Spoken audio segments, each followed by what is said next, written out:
More than maybe anything in today's day and age, food is something that unites people.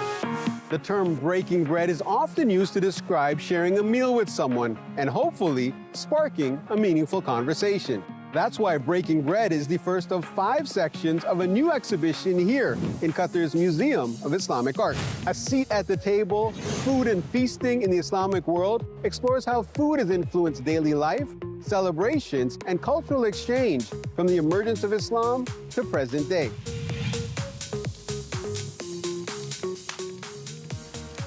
Bread is an important staple in many religions and cultures.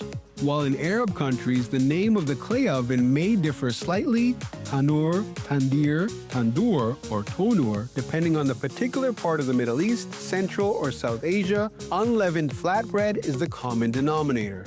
There are different bread-making traditions that help to define different cultures and communities, but despite those differences, essentially everyone can come together and break bread. And that's the message that we wanted to start off the exhibition with. The exhibition explores the evolution of food. For co-curator Taslim Sani, food and faith play big roles across the Mediterranean, North Africa, and the Middle East.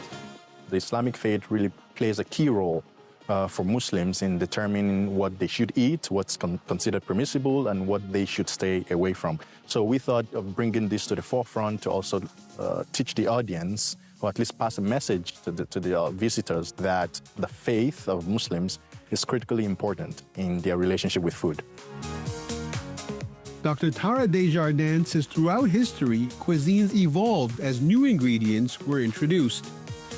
The trade of certain ingredients at specific moments in time have helped to inform cultures and dishes that are a result of that culture that today we might take for granted. And we don't know, perhaps, where they came from and the long journeys that they traveled.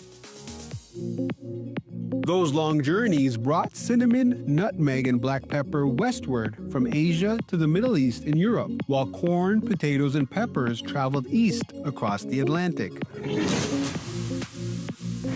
The chili pepper actually came from the Americas. It was one of the quote-unquote New World ingredients that was brought over during Christopher Columbus's second return voyage.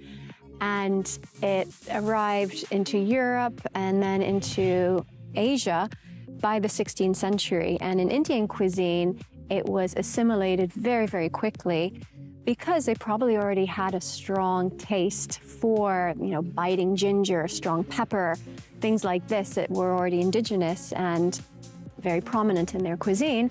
And so they received it very, very, very warmly. And they also started to then grow it locally. The curators invite visitors to think critically about their relationship with the environment and where their food comes from. A lot of times we don't think about the sort of backstage effort that goes into food production. So the kind of water that goes into it, the amount of land mass that is used, and how this ends up affecting our environment and our society.